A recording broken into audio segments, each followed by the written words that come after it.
Good morning.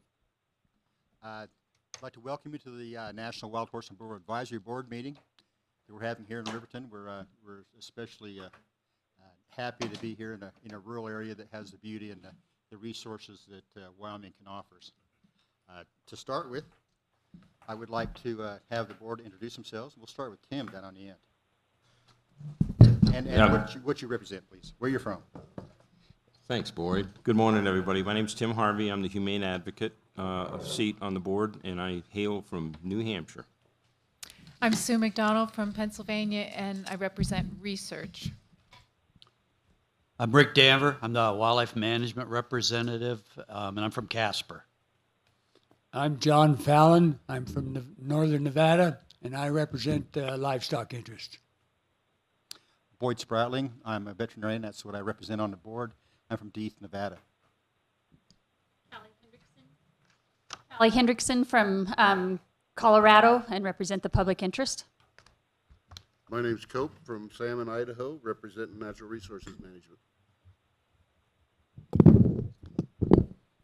Sorry, I'm short. I'm trying.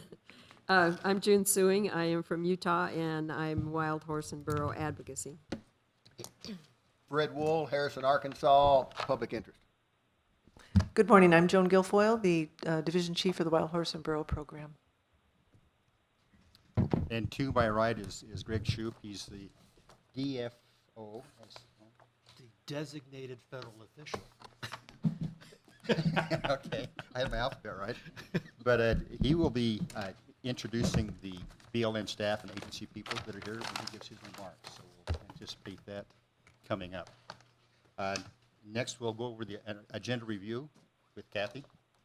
She's our facilitator, by the way, Kathy Libby. So she keeps us all in line and on schedule. Yeah, well, I'll try. So good morning, everyone. It is always a pleasure. This is an advisory board meeting for BLM's Wild Horse and Burros program. The public is invited to these programs because of our appreciation for what you bring, your dedication, your information, your advocacy. So we welcome you here. At the end of today, I always like to start with the end in mind, and at the end of today, well, not quite the end, we will have a public comment period actually right after lunch. So from 1 to 2:30 will be our public comment period. And as you came in, you signed in, and if you are interested in participating in the public comment period, you will have indicated that to us. We will take the 1.5 hours and divide it by the number of people who wish to speak and come up with the magical number of how many minutes or seconds you actually end up with. It tends to be 3 minutes, and we'll go over how we manage that. But we'll take a look, maybe even just before lunch, about what that might look like. But do be prepared exactly after lunch to come on in and use that public comment period. So, back to where we are now. We will, after some opening remarks by Greg Shoup, we will have a very nice, I've kind of gone through the PowerPoint a little bit, a very nice introduction to Wyoming. And Don Simpson is here. He is the Wyoming State Director. And he is accompanied by June Wetland, who's our state Wild Horse and Burros lead. And they will kind of give us some information on the Wild Horse and Burros program in Wyoming. We will then turn the meeting over to the board, and there are a series of events. I believe these agendas are in the back of the room. So I won't go through all of the details, but we'll approve the meetings from the last meeting, some conversation about the advisory board charter. There are some recommendations. The board makes recommendations to BLM after every meeting, and so we will review BLM's response to the recommendations the board made at the last meeting in April. Joan Guilfoyle, accompanied by Holly Hooks on the phone, and probably Dean Bolstad if we need him on the phone, will give a general program update from about 9:20 to 10, at which time we will take a break. And I should advise you of two things. When you go out the door, I believe to the left, but I could be wrong about that. To the left, anyway, heading toward the food court, you will find a food court and you will find a ladies and gentlemen's room. So we'll take a break. That will be a 20-minute break. We will hopefully start it at 10 and we will definitely end it at whatever 20 minutes comes to. Zach Reinhold is here from the Washington office of BLM, and he's going to give an update on the research going on in the Wild Horse and Burros program. Barry Imler is here from the U.S. Forest Service, and he's going to give an update on Forest Service activities. And at 11:20, we are very pleased to have Dr. Stephen Peterson, who is with Brigham Young University, to talk to us about fundamentals of range management. So lots and lots of information this morning. We will break for lunch at noon and take a 1-hour break, at which point, as I mentioned, is that me? Is that me making all that noise? Is that June making all that noise? I know, we are a little challenged with that, I apologize. So anyway, immediately after lunch, having had all the information, we will do the public comment period, following which we will have yet another break.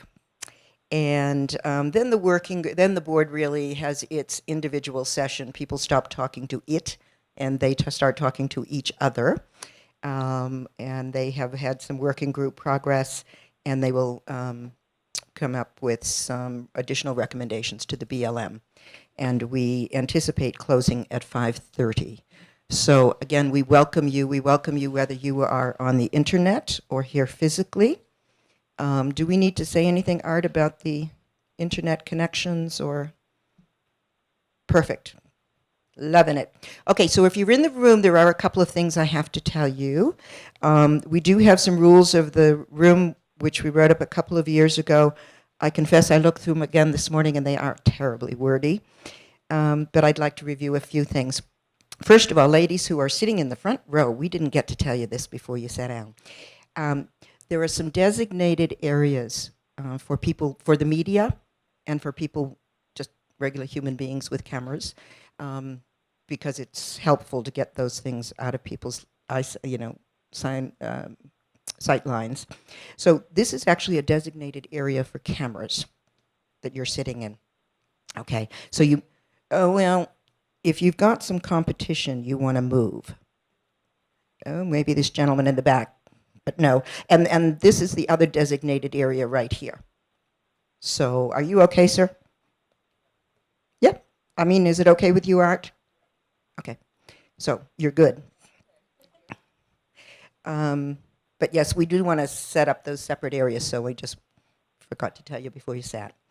The media is asked to check in at the door, and again, we would have sent you to your assigned places if we needed them. It is a board meeting, and now this would make it a little more challenging for anybody that wanted to directly engage with the board, but we do ask that you don't approach the dais, that if you do have handouts that you want to share with the board, that you leave them at the back of the room, and we will ensure that those get distributed. We do ask, out of respect for all of us and our ability to listen and hear today, that if you've got a cell phone, you know what to do with it, and that we keep our individual side conversations to a minimum, just because they are distracting. They make it harder for somebody else to hear. We already talked about signing in at the door. The board will not, as you make your public comments today, the board will not respond as you go through them. Please understand that is not a matter of disrespect or lack of interest in what you're saying. It's just a matter of, we need to save that time for the public to speak, so it's not a dialogue with the board directly. If there are factual inaccuracies, and we really understand them as factual inaccuracies, we may make a comment about those afterwards. And we just have these rules because we really want this kind of session to work for the board and for the public. And so we're going to try and hold to those rules today. Okay. We welcome you all again. And now I'm going to turn it over to Greg. Thank you. Whoop. I was told I have to get very close to this, or he's going to throw something at me. So I'm going to keep this short. Guys, it's great to see you all again. Great to spend a little bit of time with you all. And welcome to all of you folks here and all of you out there across the planet who are watching in. We had a great day yesterday. Got out and toured some wide open spaces in Wyoming. Got to see some sage grouse, got to see some horses, some antelope.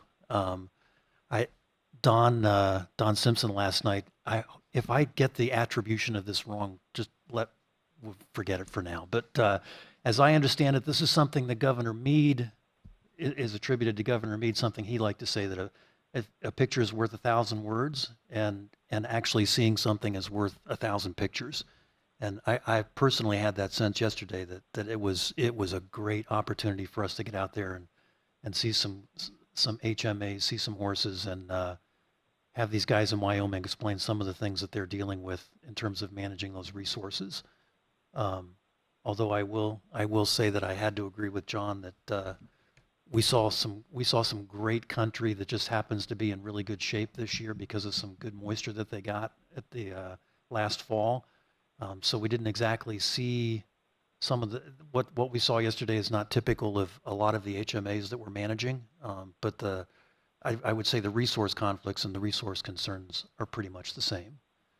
So that was good. I hope hope you guys came away with some really good appreciation for what it is these guys are dealing with out here on the ground. It was good to get our boots dusty, for sure. Got a little wind blown. Some of us got a little bit of sun. So that was good. Apparently I need to introduce some folks who are here. I'm going to limit my introductions for the Washington office program staff.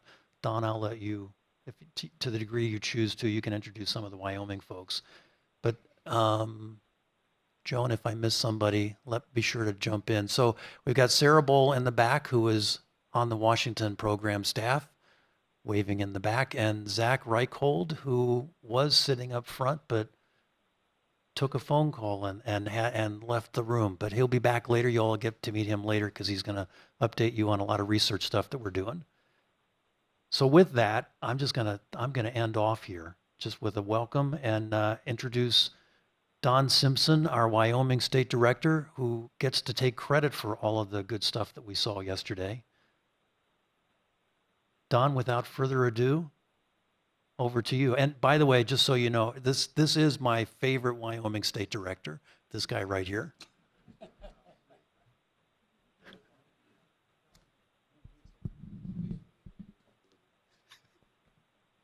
How about that? That's really on, isn't it? I just was mentioning that I'm in the top 3 Wyoming State Directors. So, but I just want to introduce, holler at me if this gets too loud. It sounds loud to me. Can you guys see the screen from back there? Okay.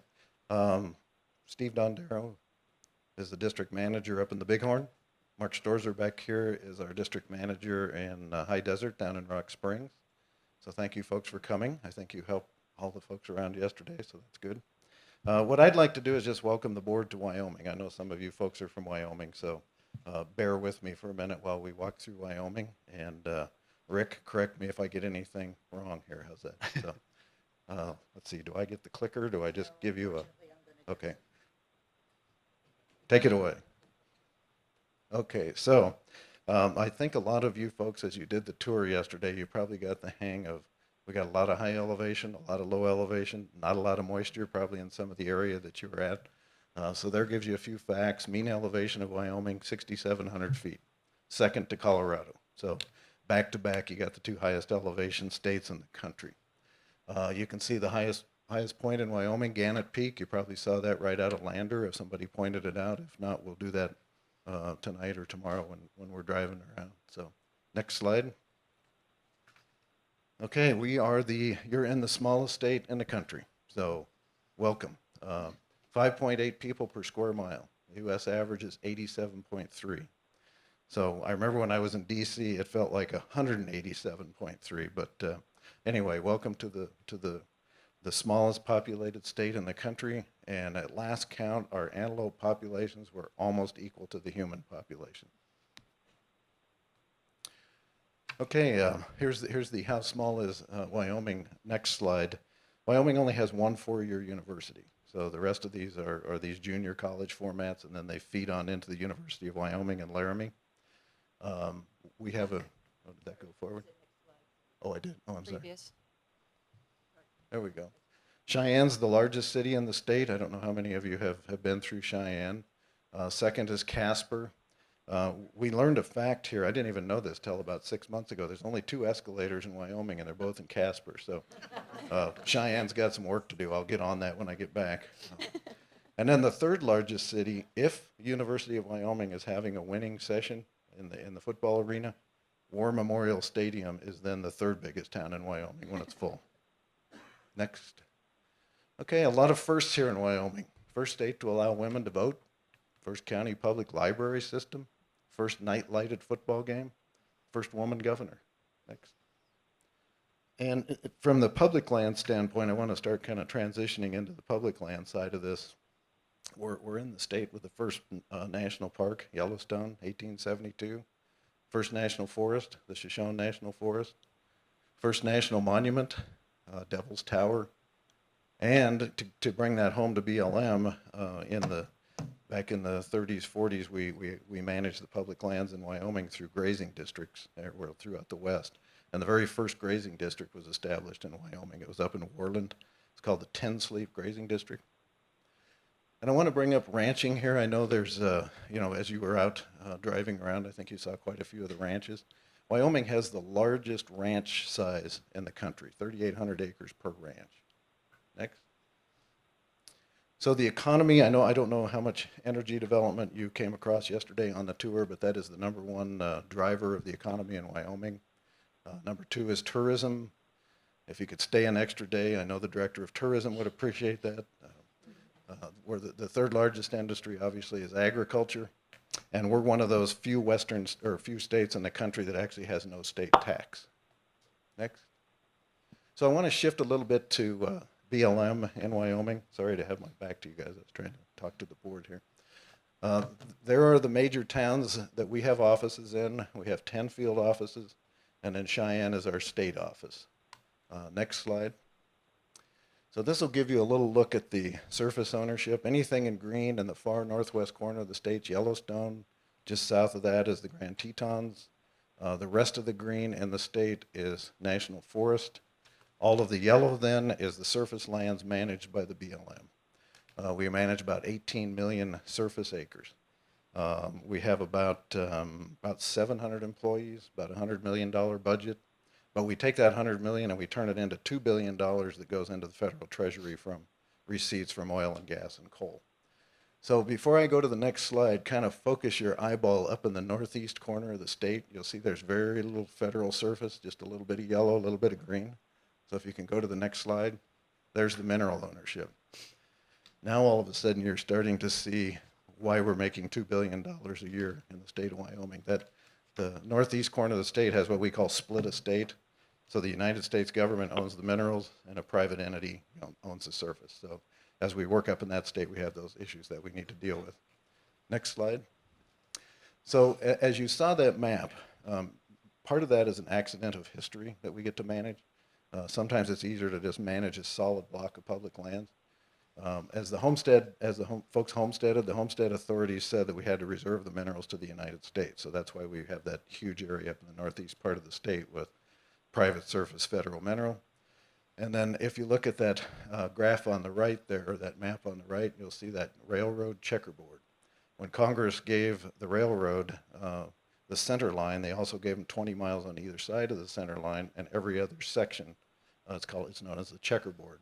So every other section was private land to be used by the railroad to generate cash to build the railroad. So to this date, we get to manage that checkerboard situation.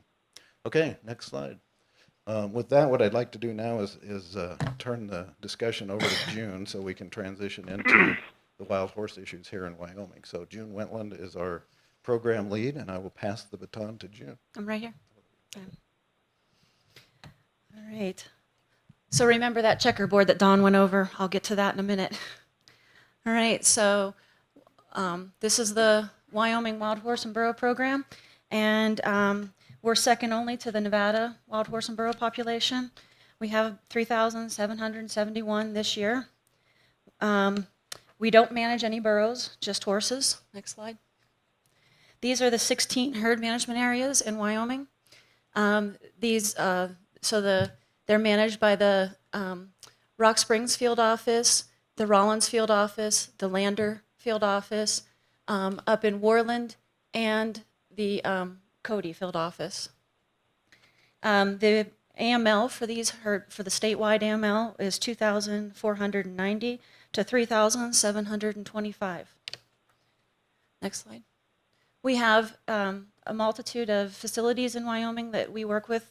This is a contract facility in Wheatland, Wyoming. This is Steve Mantle and his sons. They take horses from various gathers here in Wyoming and train them and offer them for adoption through the internet, or you can make an appointment, go there and visit and pick out a horse, or we have adoptions throughout the state that he brings horses to. We also have, next slide, a partnership with the Wyoming Honor Farm. This is a state prison, and this program has been going on for 26 years. This is a win-win for the horses, the prisoners, and the adopters. You know, offering trained horses that have been handled by a multitude of people that benefit, the prisoners benefit by learning, and the horses get good training, and then an adopter is successful with an animal that they can take home and work with quickly. We also have our holding facility in Rock Springs. This is the facility that receives the horses after the gather. They get them ready for adoption or to send them to long-term holding depending on their age. The facility's capacity is about 700. We also have the first BLM Eco Sanctuary in Wyoming. It's a 4,000 family-owned acre ranch. It's 38 miles west of Laramie. It's got almost 300 horses on it. It's about 8 horses under capacity right now. And they're doing really good. It's been a very successful program. They've given tours to 300 to 400 people in the last couple years. And it's a wonderful place to go see some horses, and the horses are really living it up. We also have a proposed eco sanctuary just outside of Lander here, or outside, not too far from here in Lander, and it's in the process of being looked at and reviewed, and it's looking like it's going to be a good possibility. And first horses may arrive in this fall.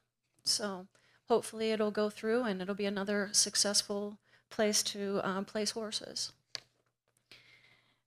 So remember that checkerboard that Dawn's introduced earlier. We're going to have, this is what's happening this year. We have a wild horse gather in the checkerboard for the Great Divide, Adobe Town, Salt Wells, herd management areas. You can see the acreage there and see the difference between what's private and what's public. And the private lands are owned by and controlled by Rock Springs Grazing Association. Here's a better look at just the Divide Basin herd management area. And you can see how almost half of it is checkerboard. And then here's the Adobe Town and Salt Wells. Very small portion of Adobe Town is checkerboard, but the majority of Salt Wells is. Here's the numbers that were presented for gathering from the census flights in 2014. And we just did those, and they were done to the specifications that have been put forward. The simultaneous double count method was used. So what we've done so far this year, we have adopted 103 horses and burros. 22 of those have been at the Wyoming Honor Farm, and we're getting ready to have another adoption there September 5th. And then there was 11 out of the Rock Springs holding facility, and 8 were done during Cheyenne Frontier Days, and 16 during the state fair, and plus 46 more horses were adopted via the internet through the adoption program on the internet. We got horses all over the United States through that program. The Rock Springs holding facility was the hostess with the mostest this year. They opened their doors to the National High School Finals Rodeo, and they had visitors from 47 states. 615 people came through the Rock Springs facility and visited, and they adopted horses too. So there's the crew at Rock Springs, and showing. So we also had a wild horse rescue this year. Our wild horse and burro specialist out of Rock Springs, Jay DeWart, and his family rode into the Bridger Teton Wilderness looking for a peaceful day, and ended up finding a friend that had broke her ankle. And Alicia had fallen, broke her ankle, and had hard time. They couldn't figure out how to get her out of there. So Jay's horse, Champ, a wild horse, hauled her out to safety and they had to eventually life flight her out. She's doing great, and they only life flighted her because of the signs of shock. But it was a very successful thing, and one of the great qualities of that horse was that he was calm, big enough to handle it, and he walked really gently and easily through there. So with that, that's all that we have, and thank you for if there's any questions. Sure. This proposed eco sanctuary that's coming in, and the checkerboard gather, there's going to be some horses. Is there a concept or an idea that the Wyoming horses will stay here in Wyoming?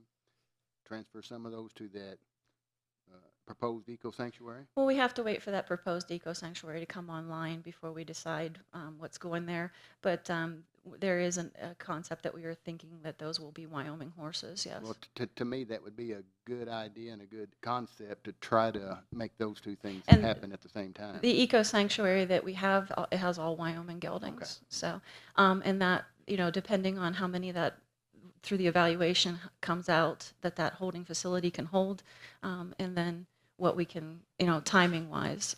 Outstanding. Outstanding. Thank you. Mm-hmm. Any other Anything? questions for June? I'd like to thank personally and from the rest of the board to the Lander District BLM office and the adjacent offices that helped out with yesterday's tour.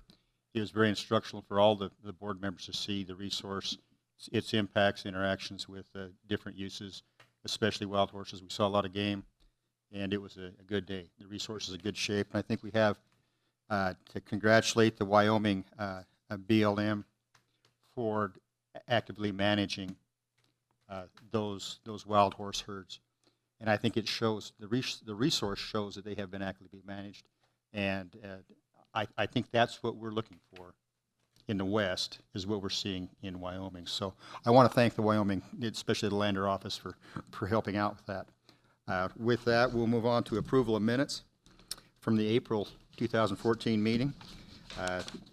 Everybody's had a chance to go through those, especially the executive summary. Any corrections to those that anybody might offer? I second it. Okay. Moved and seconded that we approve the minutes from the April 2014 minutes. Any discussion? Additions, subtractions, corrections? If not, all those in favor say aye. Aye. Opposed, nay. It passes. They are approved. Okay, next down the line, we're going to have Sarah Bolt talk about the advisory board SOP and a charter.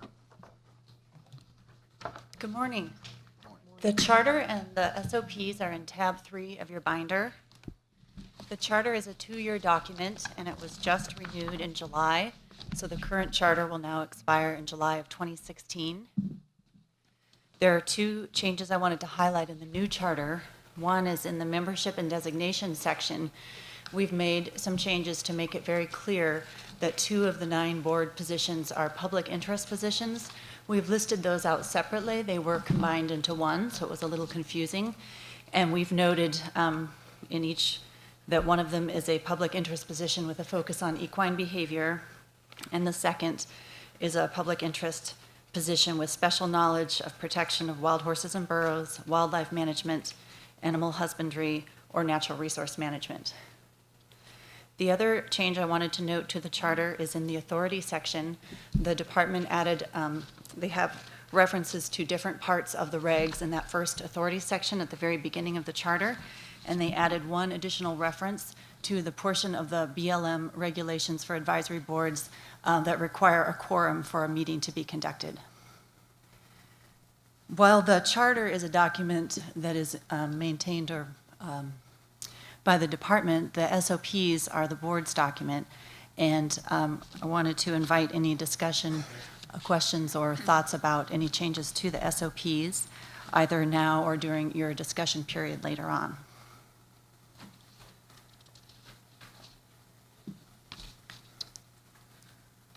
Any questions for Sarah?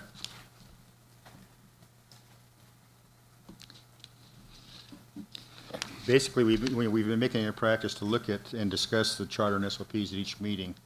So I think, probably we're kind of up to date on where we sit with the status of those documents.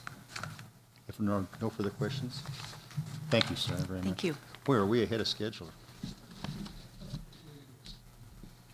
Okay, next will be the BLM response to advisory board recommendations, and Joan Guilfoyle, our chief, will take care of that. All right, thank you, Boyd. I too wanted to thank the Wyoming people for being such gracious hosts for us for this meeting today. This first time, at least in my 3 years of being the division chief, and I think looking back, that we've actually, in the records, that we've actually come to a community of this size and gotten to really be close to the real ground action, where things are happening. And so I'm just delighted it's worked out and that we're here. And I'm glad I hope that the folks who live closer to Riverton, Wyoming than they may to DC or someplace else have been able to take advantage of us being here too. So thank you again for being hosts, Wyoming, to us. I wanted to add a couple of people to introduce, if I could. In addition to Sarah and Zach and Kathy Libby that Greg mentioned, and all the Wyoming folks, Dr. Kane is with us here today in the back of the room. He's our APHIS veterinarian who is under agreement with us, does a great job, and we appreciate him being here. And also, there's 2 Forest Service people. I see at least one of them in the room, and I usually like to introduce them as well. And Tom Froley, I see in the front row here. Oh, and is Barry here? Tom? There he is back there. Okay, Barry Imler from the Washington office. Tom is out in Nevada. The Forest Service folks who were on the agenda as well. So, and I wanted to double check that some of my folks who are not in the room are on the telephone. So I don't know if I can do that. Kathy, our Dean Bolstead, are you on the line? I'm getting. I am. Good morning, everyone. Okay. All right. Dean is the. He sounds like I sounded last meeting, a voice disembodied. I'm sorry. Yeah, be good here. Dean is the senior advisor to me in Washington. Is Holly Hooks on the line? I am. Good morning. Good morning, Holly. Holly is our budget chief, of course, who will be giving a report to you in a little bit. And Therese Johnson, are you on the line? Okay. The research segment is later, so she may not have dialed in yet. Therese is our acting research coordinator out of Fort Collins, so she is going to be on the line to see if any more clarification is needed as Zach does the update for you on research. So for the advisory board recommendations, if you want to turn to tab 4, that's what we're going to be looking at. First of all, you should have in there the recommendations that you gave us at the April meeting. Recommendations 1 through 13 were all working group recommendations. This person be on this group, this person be on this group, etc. We accepted them all, and if you want to know, refresh your memory on who is on which working group, that is under tab 8. There's a complete list up to date there. So it's the BLM formed working groups, and the board formed working groups, and who's on each of them. So that's under tab 8. We accepted all of your recommendations for that. Recommendation. Joan, would yeah, you go mind ahead. just reading the Oh. recommendation itself and Sure. or just to give a summary of it so that the Of public has Sure. an idea what's I happening? can go here. through each one. Do you want me to do that, Boyd? Would you please? You bet. We have time. Okay. Well, there's 14 of them, but it'll be like the Bible, beget, beget, beget. There's a lot of names, but sure, here we go. So recommendation number 1 was that the board recommended that Dr. Sue McDonald replace Dr. Bray on the BLM-formed Comprehensive Animal Welfare Program Working Group. That was accepted. Recommendation number 2 was that the board recommended that Fred will replace Julie Gleason and add John Phelan to the BLM-formed Increasing Adoptions Working Group. That was accepted. Recommendation number 3 was that the board recommended Fred Wall be added to the BLM-formed Eco Sanctuary Working Group. That was accepted. Number 4 was that the advisory board recommended that Rick Danver replace Julie Gleason on the advisory board formed Ecotourism Working Group. Accepted. Recommendation number 5 was that the board recommended that the advisory board formed, this is a long title for this working group, establish criteria for evaluation of the HA/HMA suitability of herd reintroduction working group. That was accepted. Recommendation number 6 was that the board recommended that Dr. Sue McDonald replace Dr. Bray on the advisory board formed herd area repopulation working group. Recommendation number 7 was that the board recommended that Fred Wall replace Paul Durbin and add Rick Danver to the advisory board formed financial working group. That was accepted. Recommendation 8 was that the advisory board recommended Fred Wall replace Julie Gleason on the advisory board formed public comment working group. That was accepted. Recommendation number 9, the advisory board recommended that Tim Harvey and Dr. Cope, also known as Cope, here replace Paul Durbin and Julie Gleason on the advisory board formed Directors Challenge type efforts that support volunteer resources working group. That was accepted. Number 10, the advisory board recommended the title, this is a good recommendation, the title of the advisory board formed Directors Challenge type efforts that support volunteer resources working group be shortened to be now called Support Volunteer Resources. That was accepted. Recommendation number 11, the board recommended that Dr. Sue McDonald and Cope replace Dr. Bray and Jim Stevenson, and that Tim Harvey be removed from the advisory board formed Population Growth Suppression Working Group. That was accepted. Recommendation number 12, the board recommended that the advisory board formed National Wild Horse and Burro Advisory Board Standard Operating Procedures Working Group be disbanded. That was accepted. And the last one, recommendation number 13, the advisory board recommended that Cope replace Jim Stevenson on the advisory board formed Resources Working Group, and that was accepted. Thank you. You bet. Okay, would you mind just giving a brief overview of the remaining? You bet. I will 5? be brief. You bet. Recommendation number 14, Boyd, was that the board recommended that the BLM look at conducting a national EIS, basically, get the programmatic EIS going, and our response was that we are going to do that. We are actually doing that in FY15. We are looking for a project manager right now. So we agree that that's something that is needed and is going to help the program. That's recommendation number 14. Recommendation number 15 was that you asked if we could simplify the volunteerism opportunities on the web so people could more easily see how they could help us in various places in the field with the program. And we did accept that recommendation. We are making changes to our website on it to make it more specific to our program and more user-friendly. And if you wanted, Sarah has actually taken on looking at writing position descriptions for the various things people can do to help us in the field and getting those potentially posted so people can go, oh, I would like to do that job, and then they can get hooked up with the field office that needs that job done. So we think we made some good progress on that. Recommendation number 16 is that you recommended we continue our financial support for partnerships that aid adoption of trained animals. We accepted that, and I'll brief you a little bit later about the expansion we're trying to do with prison inmate training programs kind of nationally. So that is an action, not just that we accepted it, but we're definitely moving out on it. Recommendation number 17 was that you recommended that the BLM explore options to increase continuity of board membership. And our response, since I was not at the meeting, let me just read what our response was. We asked for clarification about this. The question was, if the issue is around transitioning people who are going out of the board, naturally 3 people go off every year and 3 new people come in. If it was about that, we think that there are some things we could do that would ease that transition. One of them is that we share information with the board more regularly, so new members don't wait several months to they get a packet of information, but they don't wait a while to kind of get updates on what's going on. And we're happy to do that. We think that that's helpful, and I think that some of you have found that helpful as well.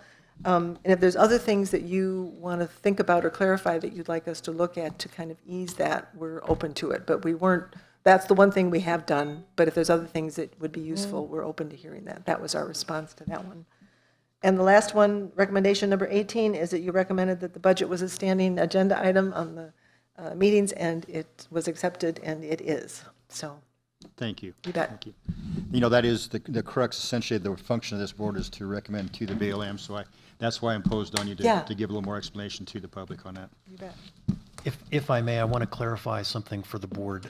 In the response on the programmatic EIS, just so you guys are clear, what's written here was written before the decision that Joan just outlined. So you'll note in the write-up here, it talks about how we are considering it, and I just want to make sure you're clear that because what Joan said is true. We are initiating the programmatic EIS process, and basically the response to the recommendation is yes. Okay. Yes, thank you. We send the response to the board within 30 days usually, and so it does say are considering. So thank you, Greg. We are doing it. And I realize I forgot to introduce one more person, Boyd. I'm sorry. Paul McGuire is in the room in the back. He's from the BLM from the Oklahoma office. So thank you, Paul. Sorry. Go ahead. Any questions from the board to Joan?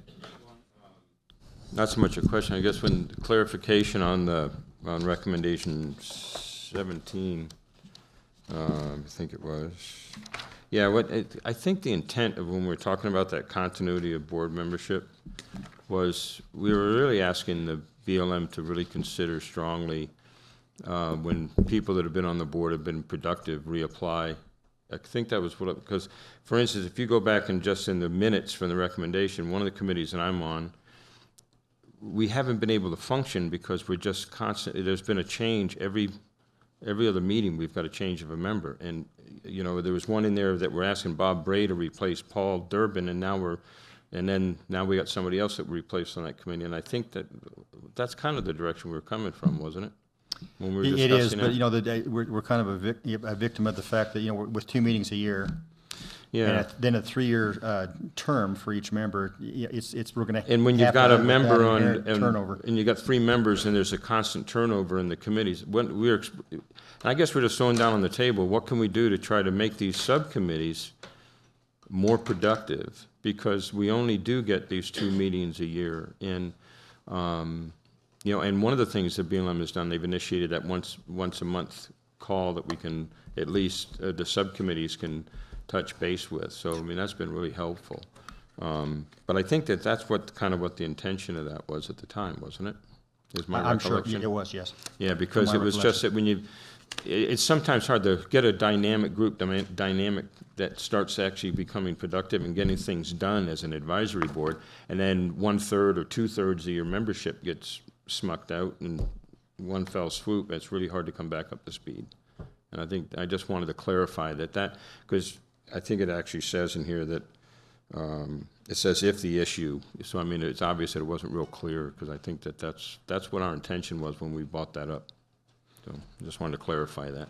In years past, there were more meetings per year, but you know, with the well, that would actually be another way to do it. And if you know, if we had 3 meetings a year instead of 2, I think that would actually it would give us the opportunity for these subcommittees to be a lot more productive. Did you want to say something, Greg? Go ahead. Well, yeah, and so I have a little bit of experience with our resource advisory councils, which are also FACA groups, and we had subcommittees, and those subcommittees actually met and worked on things that they were working on outside the main meeting of the resource advisory council. So I'm wondering if another way to handle this is if you can't those subcommittees actually meet as they choose, when they choose, and more frequently to do the thing that they're working on. Would that, because you mentioned something about that would actually be probably a even better way to do it, so that anytime you had some concentrated, work that you could do, that you could get really productive, you could put, find a place that the 3 members can get together and do some work for a day or so may actually be a really good answer to that. And those subcommittees, when they meet, that's outside this body. It's that, you can meet independently. It's not something that's directed by us because you're Right. off working on stuff. And we have in the past, conducted, conference calls with Right. just the working group members. Yeah. And that probably is the answer to concern. Well, that's what I'm saying. It's just, I'm just trying to, me, I'm the old let's step out of the box kind of guy, so. Boyd, Cope. Excuse me. Yeah, Mr. Chairman, if I may, I sit on 2 other FACA committees, as you probably know. A 24-member for the Forest Service Advisory Committee for implementation of the new planning rule, at EPA's Local Government Advisory Committee, where there are 36 members. Obviously, with budget constraints being as they are, we don't meet face-to-face real often, but we have at least monthly conference calls. And there are multiple subcommittees of both of those that also have generally at least monthly calls. And since those are working groups and not true committee meetings, notification in the Federal Register is not required, no quorum is required. Conference calls are pretty cheap. They don't break the travel budget. You can stay in contact pretty well and get a lot done. It takes a good note taker on the other end to keep track of the conversation that's going and the ideas that are brought up. But it actually functions pretty efficiently and with very little expense and keeps the members in contact and talking to each other. And I would highly recommend we look into those. And one note for the public to be assured also that anything that is decided in a working group is then brought to the full advisory board, in a form of a recommendation from that working group, and then we would forward our recommendation from. Yeah, exactly, because from this whenever board we in a discuss public setting, something. in a public meeting. too. Yeah, whenever we discuss something as a working group, it's then reported here at this meeting, so. And there's actually no decisions made at these groups. It's actually, we may come to a consensus in the group, but then we put it to the full advisory board for a decision, so. It's very transparent. I would, there we go. Get longer arms, June.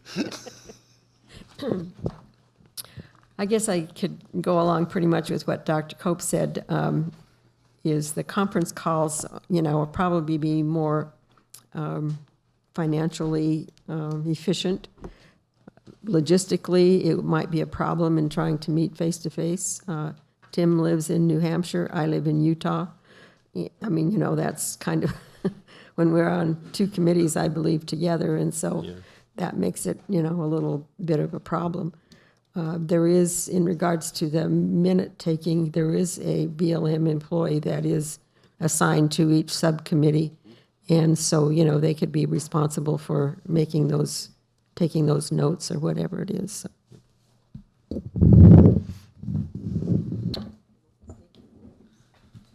Okay, I think we're probably at a point we can move on to the budget update. And is Holly still on the phone? I believe she is, and we can certainly do that, Boyd, and I can do the program update after that. Oh, I'm sorry, I That's jumped ahead okay. of you. But let's proceed. Is Holly on? Yeah. Okay, Joe. I am here. Okay, Holly's on, so we'll welcome Holly, and would you go ahead and start with your budget update? And if I could just interject for Holly, since I'm not sure if she has a book, it's under tab 5 is the budget update. Holly, that's the document that you sent in. That's correct. I was just going to briefly go over the spreadsheet that has FY14 and FY15 stated on it, and just kind of go over and see if you guys had any questions.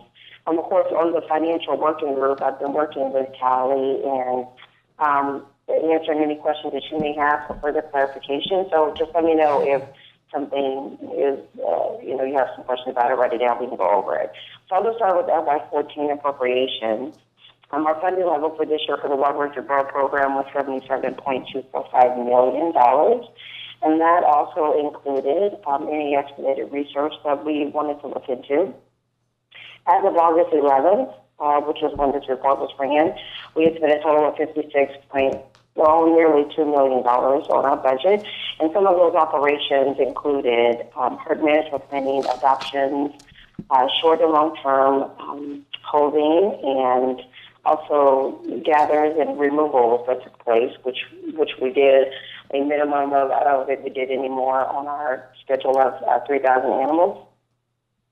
There also included population growth suppression, conducting population inventories, monitoring herd management areas, animals, and their habitat, and also compliance inspections. Then the program support and overhead road that you see there, that includes a series of things. It includes all of our support from APHIS, our interagency agreements with Forest Service as well. And it also includes the NAS-related research that has not been broken down as of yet. So if there are any questions on FY14 expenditures today? Holly, on your budget line item JJ for gathers, that budget, is it included in does that include the fertility control gathers or the catch, treat, and release gathers, or is that strictly for removal gathers, that budget? That is strictly for removals. Anything related to population growth suppression, catch, treat, and release, or any applications that would happen, that would be under that population growth suppression column, that KF. And that was a program element that was created in fiscal year 2012.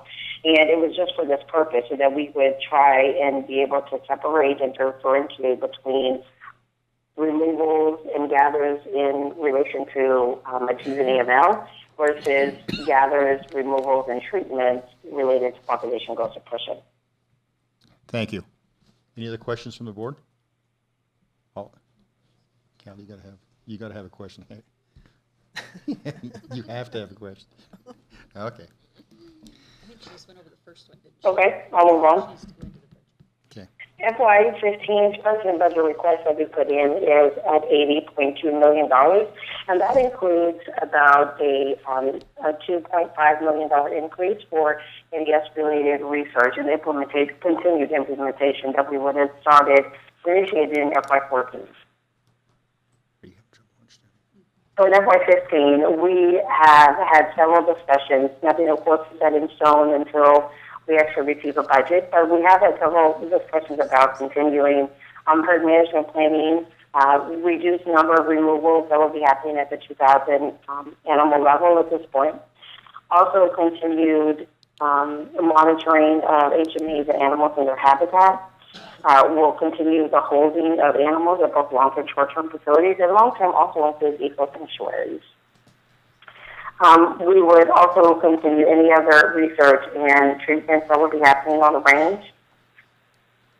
And we're looking at spending somewhere in the neighborhood of $79 million. That's just projected. It's not an exact number. Any questions on 15? Questions? Hey, Holly, we're having just a little bit of a problem understanding you. You're speaking rather rapidly, and the acoustics aren't really good, so we're having a little bit of trouble picking out all the details. I haven't understood hardly a single word she said so far, and the connection is really poor or something. It sounds garbled. So if you'll slow down just a little bit, Holly, it might help us on this end.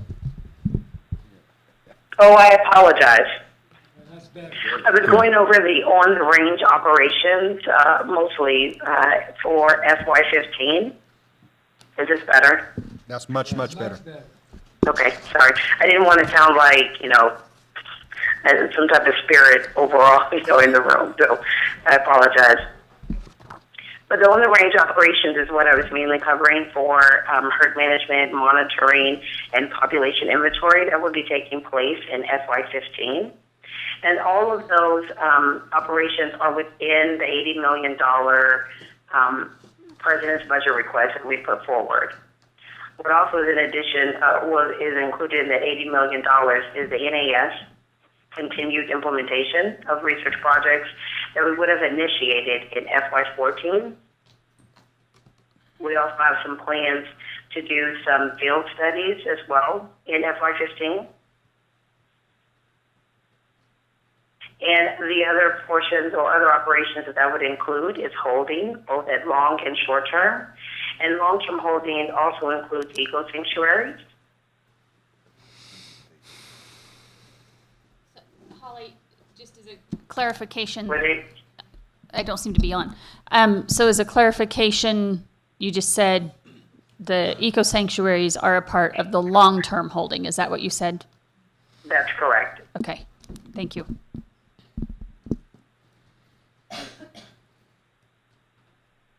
Okay.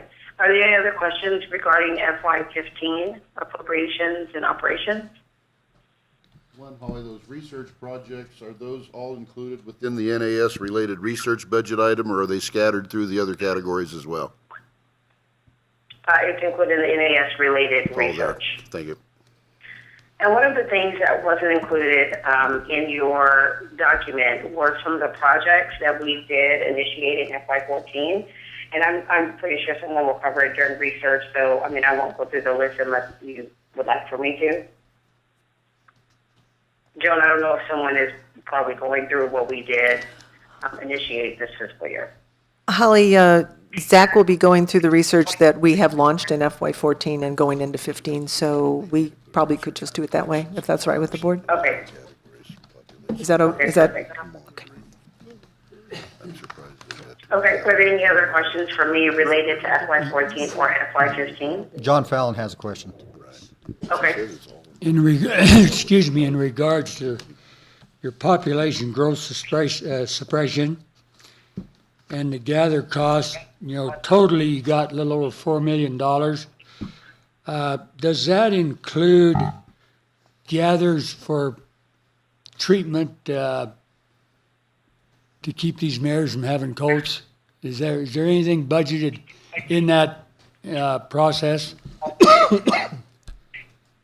Yes, in both 14 and 15, we've identified funds, planned for funds and executed funds in the JJ gather column for removals achieving AML, basically, or removals in emergency situations.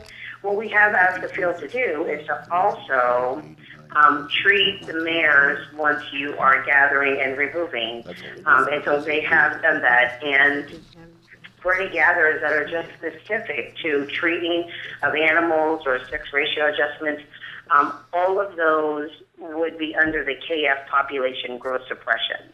So the idea was to be able to separate the two and be able to identify funding that was supported for animals achieving AML and funding supported to treat animals or sex ratio or just some type of population growth suppression activities. It just seems to me like that might not be quite enough money to, if we're going to get serious about population control, we need to gather some horses to be able to accomplish that. And so I was just questioning if that was enough money for that job. Thank you. Let me, if I would. Sure. It's a great question, and it's one that I think we've been challenged with a little bit this last fiscal year, well, especially in 14 and 15, not really having the schedule available, understanding how many animals we would be able to remove due to some space limitations and funding limitations, not having the budget, immediately in October does kind of pose some challenges with when the fertility control agents can be applied, and I'm sure someone will expand on that during the research, but it does pose some challenges with the plans that we have if we don't have the funding at the beginning of the fiscal year. If I may try to help clarify that a little bit, John, by asking Holly, originally in FY14, we had planned to obligate over $6 million for NAS-related recommendations, many of which were related to population growth suppression. And sometimes you get these things obligated in the FY, and sometimes you don't, just because of administrative processes. Holly, do you know the amount that we believe we will end up obligating in FY14, which means it's going to be spent in FY14, even if the work doesn't begin in FY15? Do you have that updated number from our original plan of 6.1 million? I do, and that original plan started at 6.9 and then going to 6.1 million, and after it is all said and done this fiscal year in 14, we would have initiated $4.1 million. So even that, the funding that we obligated, that $4.1 million, it doesn't mean that all of those projects will be completed. It was just initiated, and so it wouldn't be available to be applied immediately. I think is also probably another challenge. And so that $2 million difference is definitely from where we started planning back in September, October of the year 2013 to when we actually received funding for FY14 operations, which that didn't come in until January. Okay, thank you for your explanation. I think during the research section too, when Zach goes over all the research we've launched, you'll see we have made a very serious commitment to population growth suppression tools. We need them, and we're very pleased with the progress we were able to make in FY14, and we'll start to see the fruit of that bear, I think, in 15 and beyond. Go ahead. Yeah, and Thank you, John. John, just a little bit more. What I expect you'll see going into the future. Right now, a lot of the budget is around the research element, so it's greater in 15 than it was in 14. 15 you're going to see a lot of research activity, and I would expect that you would see going in years out. Then, once we have a pretty good idea of what we can apply where, you'll see greater amounts of money devoted towards what I would term more operational. Okay, now we know what we want to do, where we want to do it. Okay, now we got to apply money and go out there and actually get things going. So I expect going out in the future, you'll see more and more money devoted to those particular line items. Well, thank you for that additional information, and I'm just happy to see that you're thinking about this progress, because this is where we absolutely need to go. I agree. If I could say one more thing about it, what we tried to do in FY14 was obligate as much of the money for the full life of the research projects we did know. So we didn't just put aside the money for 1 year if we knew it was probably going to take 3 years or 4 years to get that particular piece done. So we're trying to make the money commitment now that will carry us through. So every year we don't have to worry about finding money to continue the research, but we've already got it obligated to make the research go to its end, which I think is a good thing. And although I understand the time issue you're talking about, but to me, that's the most concerning part of this thing is the time it takes to get some of this thing going. And I understand it, but it's difficult for some of us to accept. Yeah, I got a quick question here. On the population growth suppression, it looks like you've spent $189,000 and change this year. Is that correct so far? Holly, I'll let you Holly? go back to the budget sheet. Yes, that's correct. And keep in mind that we do already have some PVP on hand, so it's not the purchase of the agent that's actually needed or that's showing. That's showing the cost actually for the applicators to go out and administer. Yeah, 'cause, I mean, the activity for applying it is mostly takes place in the fall, correct? Yes. All right, so the budget item is 2.3 million. My question, I guess, is there going, and I'm not sure, I think Boyd referred to this earlier, but I wasn't, it might be just because I'm having a hard time understanding it sometimes. Is there planned gather activity specifically to apply PZP even if horses aren't being removed to try to keep some of these issues at hand? For FY14, no. And I was going to do some of that in my program update, but I'll just kind of brief you up a little bit now. All of the removals, I better pull out my notes to make sure I've got it right. All of the removals that we have done so far this year, with the exception of Wyoming on one of the court-ordered HMAs, a checkerboard area, have been done either because of private property requests to have them removed from private property, or because they were creating a public or, human safety nuisance. Animals on the highway, for example, animals in backyards where they were interfering with people and they didn't want them in their backyards, that kind of thing. A public safety issue. Those are the only kind of removals that we have done in FY14. Yeah, I'm not talking about removals. I'm specifically asking about gathering just for the application. Right. Gather, apply, and release. Is there any of that kind of activity scheduled? The PZP monies that you see spent here have been in HMAs where PZP has been applied through darting or other efforts that involve helicopters. So those are the only population growth suppression methods we've been doing in FY14 with PZP. Yeah. We have asked the field to look at all of the HMAs and say, where else do you think PZP, by the methods of delivery that we currently have, you could start using it? And we have the Anarchy, I believe it is in Utah, is starting to do PZP as a population growth suppression method. Yes, we did walk through that. Do we have a time spot? No, do we have a time spot? We're going to be talking about this again so we can just carry on? Yeah, okay, then yeah. and I'll save the rest of my questions for later then. Okay. Okay, for right now, unless there are other questions for Holly specifically. Oh, excuse me, Cope, go ahead. Yeah, Holly, it's the 25th of August. We're 5 weeks away from the start of the fiscal year, and we don't have a budget passed.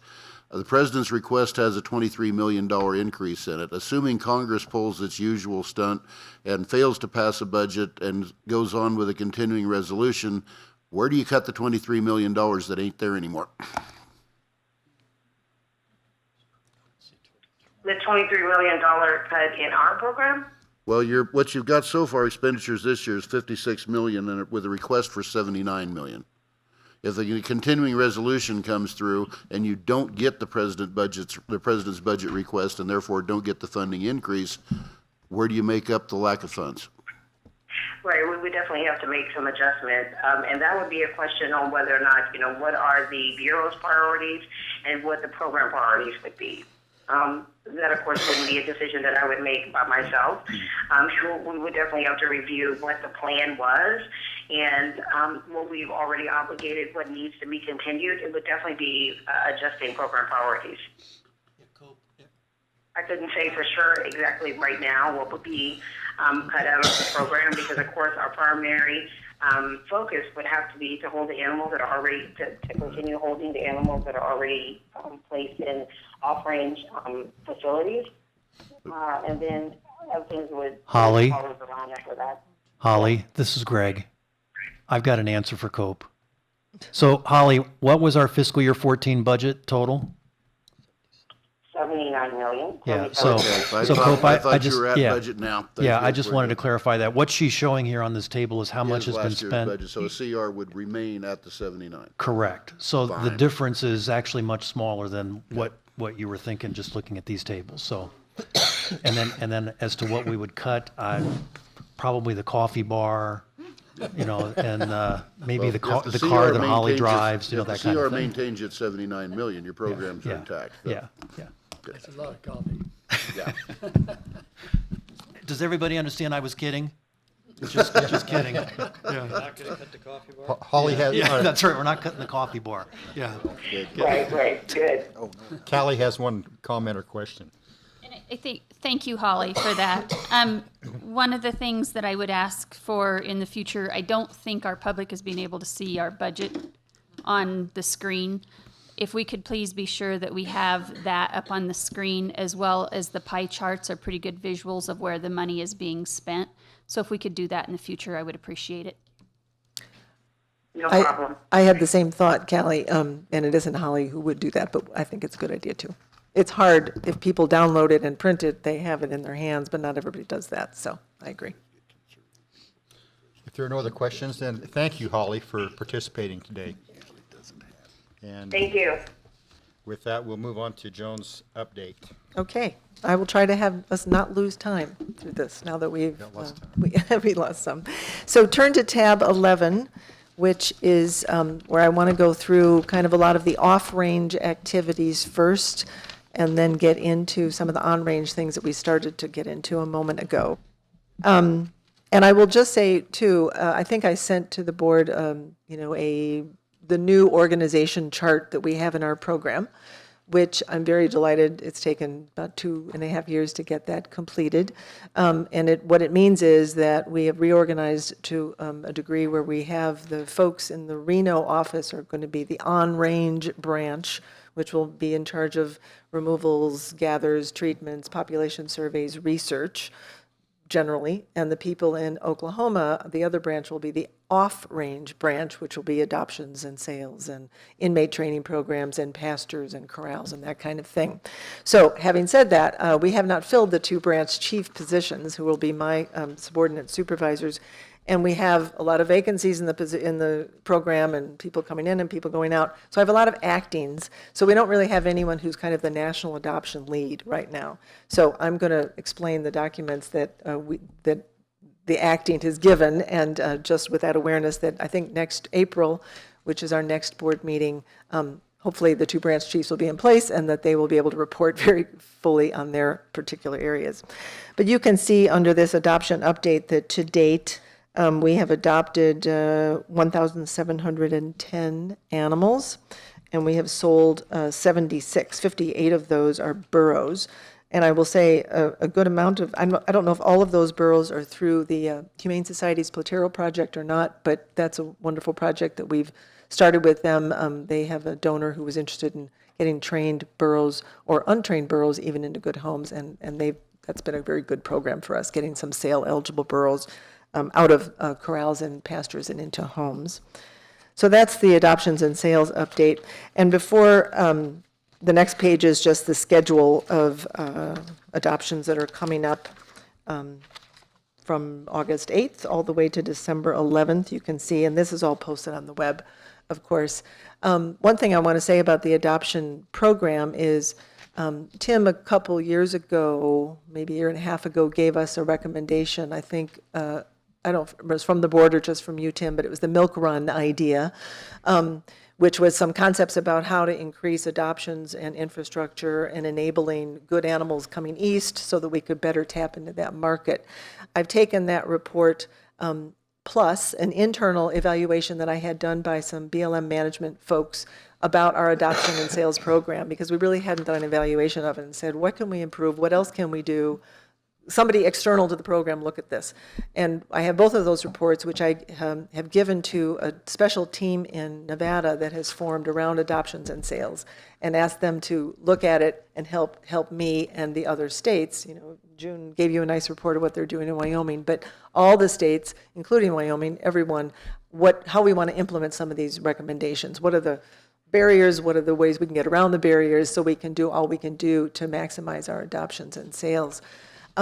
At the same time, Sarah will talk with you in the research section about something the National Academy of Sciences recommended to us, which was to do a market study for what is the demand for these animals by people. So I'll let Sarah go into that in detail, but these things are kind of underway. I just wanted you to know, and I've asked this Nevada team to recommend back to me on both the milk run and on the internal evaluation that we had done. As I mentioned, the next little flyer in here is the Inmate Training Initiative, which I think, if my memory is, there are 4 or 5 states that have kind of, mostly in the east, although I think one of them is in Idaho, whose prison industry programs have raised their hand and said, we would like to take the model that you have already had underway for 25 years of some of these other prison inmate training programs and get it launched in our in our state. And of course, in the eastern states for the BLM, there aren't BLM folks all over, so we have to figure out how where we can lift them up. I believe Wisconsin is one of the states, and perhaps Kentucky, if I'm remembering correctly. And so Ohio, okay, Greg remembers Ohio. So how do we do that? And that would be something we'd work on with the Eastern States Organization, the state director and his staff. We think it's a wonderful program. It's trained animals going into good homes, whether they're adoption eligible or sale eligible. It doesn't matter if they're trained up and we find good homes for them. That feels like a very good outlet for us and way for the animals to get into good homes. We've also had conversations with the Federal Bureau of Prisons about doing this with the Federal Bureau of Prisons, so it's federal to federal. And that's also exciting because they have, in addition to obviously prisons that they run and inmate training that they do so those folks can come back into society with some more skills, they also have potentially some pasture land around their prisons that the animals could live on as a holding as they go into the training, as they get trained up, as they get adopted or sold. So those are some nice initiatives that we're excited about and looking forward to off range. I was going to ask Zach if he has anything he'd like to share about the Mustang Heritage Foundation at this point. Zach is the program officer for that. Is there anything you'd like to share? No, nothing new. Okay, great.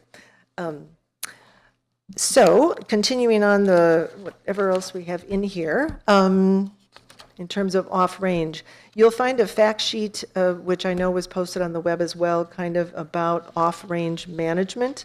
The costs of off-range pastures, off-range corrals, and I will say as eventually I want to get into kind of the on-range situation, there's definitely a connection here, a very strong connection between what you can do on-range with what you are doing or having to do and your options to do things off-range. So a lot of you know those facts already, but I do want to get into that a little bit. You also have in here a facilities report, which basically tells you what our capacities are now with contracts or agreements we have right now for either pastures or eco-sanctuaries or inmate training programs. Those are the three kind of categories, and just corrals as well. Sorry, 4 categories, I guess. We call them 3 in here. But you know that the amount of funding we spend in off-range holding last year was 64% of our budget, and we've been seeking ways to reduce that as much as we can. And pastures are obviously much more economical than corrals. So, and we like the environment better, obviously, them feeding off of grass than having to have hay hauled in, et cetera. So we're doing a lot of things in that, and I'm going to give you kind of an update, although I need some details from either Zach or Scott Floor, who is a Wyoming person who's been on detail with us, who actually has been in charge of the solicitations. So I'll say what I know, and if I need to be corrected, I'll ask Scott to do that. In terms of having capacity for off-range, we did launch a solicitation for corrals nationwide. So corral space, where else would we have places that if we need to put animals into? We have that solicitation has closed. We have not awarded any of those yet because at the same time we are doing the solicitation for pasture space nationwide. And that solicitation hasn't closed yet. So we're waiting until that closes until we decide where are the best places to invest in contracts or agreements so we can have animals be held in the best conditions possible at the best price. Obviously, pastures are, again, cheaper. I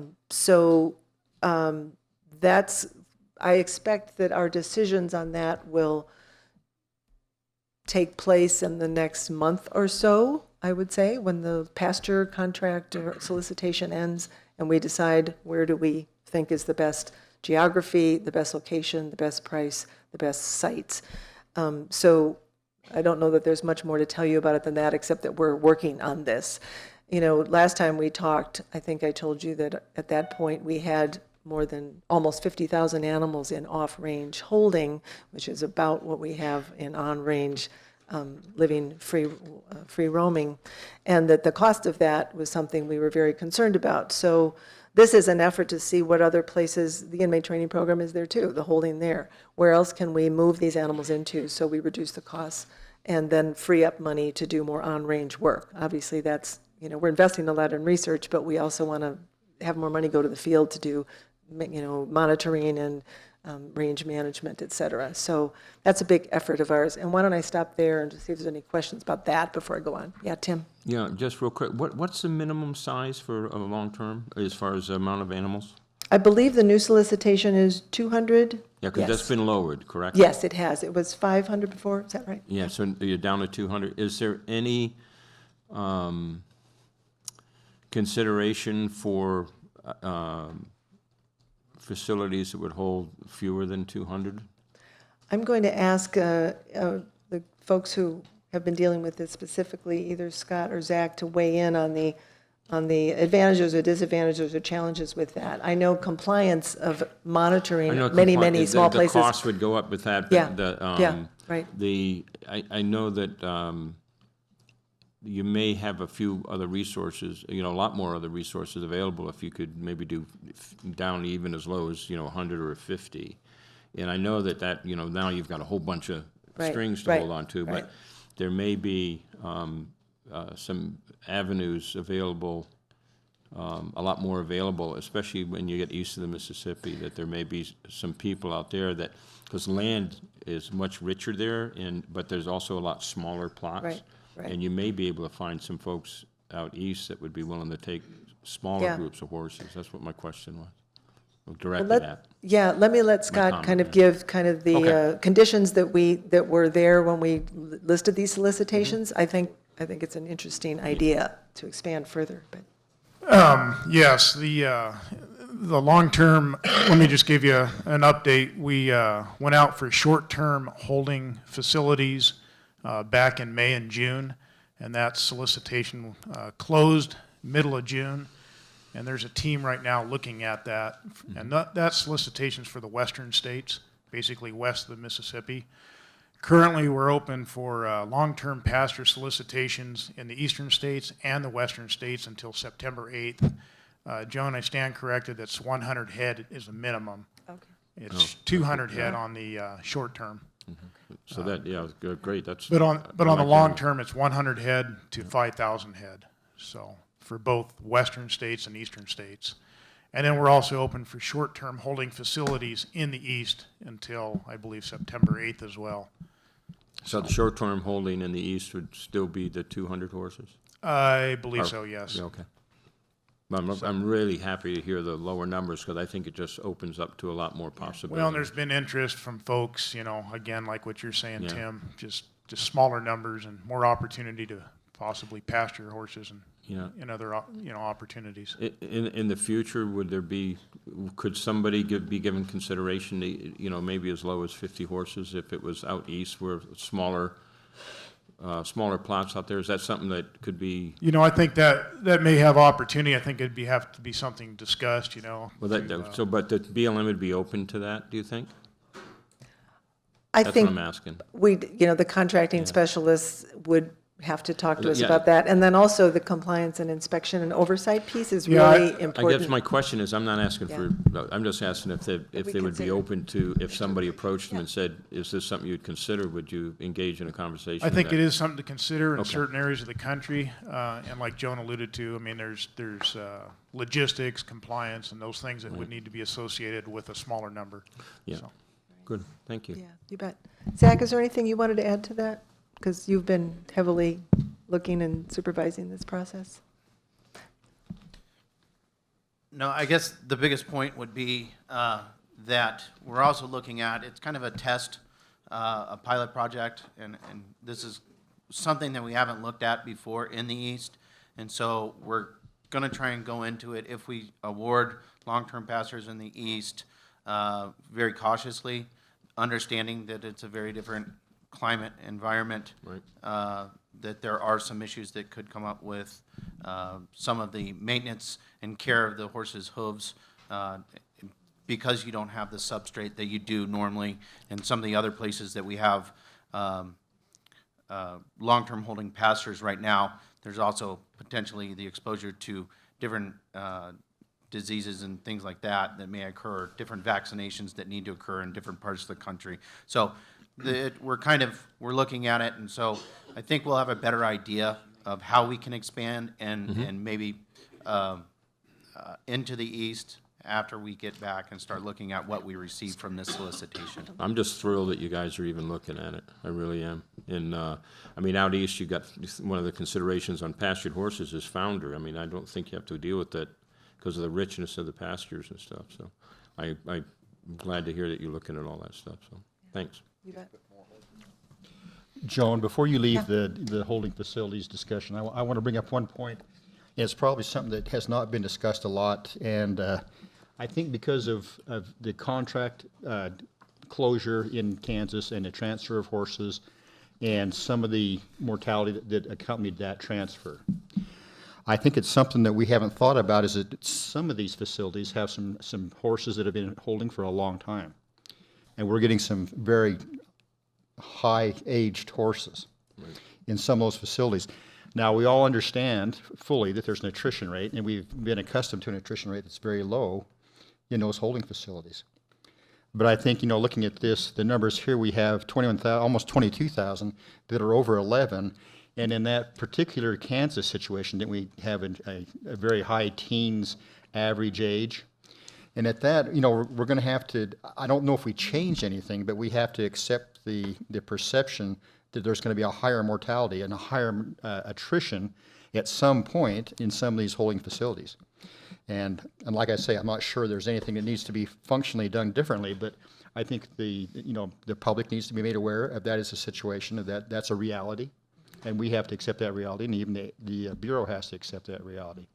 So it's because the first thing I think people think is that something was done wrong when you have a higher mortality. And so these contractors, I mean, they're sitting back saying, hey, wait a minute, I got a whole bunch of old horses here. Maybe I should shut down this contract or not renew it because I don't want to be the goat that has all the dead horses. So I'm just throwing it out there as something that needs to be considered and thought about in the future with some of these long-term holding facilities that have had horses for quite a while. Yep. Well, thank you, Boyd. That's a good segue into what I was going to talk about next, was the recent transfer that we had to make of 1,493 mares from a pasture in Kansas that the contractor decided they did not want to stay in that business with us anymore and gave us notice that we needed to come and move them. And I know that you know some of the details of this, but let me just go over a little bit and then see if there's any questions. I was very proud of the team who had to find the new space for them, that they worked very hard to try to find space as close as possible to where these animals had been housed for many years. It was one of the oldest pastures we had, and they ended up finding a place that was only 310 miles away, which was way better than having to ship them out to Utah or Wyoming or something. We wanted to minimize the stress on these animals. So they found a place that was close, and we moved the animals. It was the first time we had done that kind of operation with those kind of numbers and those age animals, and we were concerned about it. And as you, I think, know, of the 1,493 that were moved, to date, 80 of them have either died on their own or been euthanized. We did send a team down there to kind of investigate it, and we're waiting for their report in the sense of, tell us what the feed is, tell us what you can discern about this. Is this, is there anything we could have done differently or should have done differently on that kind of operation? From a communication standpoint, I think I can say that we do recognize that we needed to do more about external communications about it, because there's nothing to hide about it. We had no choice. We had to move these animals. And just as we do on gathers, have our animal welfare kind of concerns in place, because we want them to be, ease the transport as much as possible. We do communications a lot on the gathers, and I think with these kind of things, which may come up more or not, we don't know if more pasture folks are going to want to go into some other line of work and use their land for something else. But I think we are going to increase the visibility of it, even if it's just, posting on Facebook, when they're moving and that they've moved and that they've arrived to a new place. Those are some of the things we're thinking about. But the report is yet to come out from the team that was on site, and I guess I'll say we are interested in looking at that operation and seeing what we can learn from it. And if you have any questions about it, we'd be happy to answer them. I guess the first question is how many necropsies are being conducted and how many are done so far? Do we have any preliminary results as any findings on the necropsies performed? Or do we have any reports at all? I don't know the answer to that myself. I think that's going to be in the report from the team, but I guess I could ask if Dr. Kane, if you know anything at this point more specifically about that. A number of necropsies were done a couple of weeks ago. They indicated that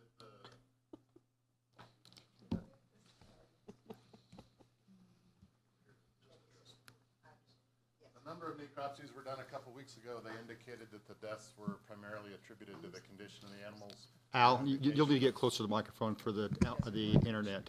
No indication of infectious or contagious problems from them.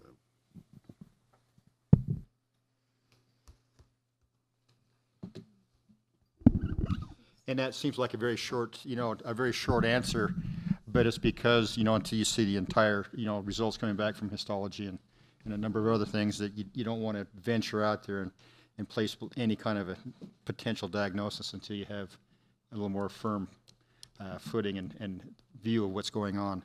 So. Oh, Callie. So I guess, given, I can envision, maybe I'm totally off, but I can envision that we're going to be seeing more of these long-term holdings saying, I'm not interested in keeping horses any longer.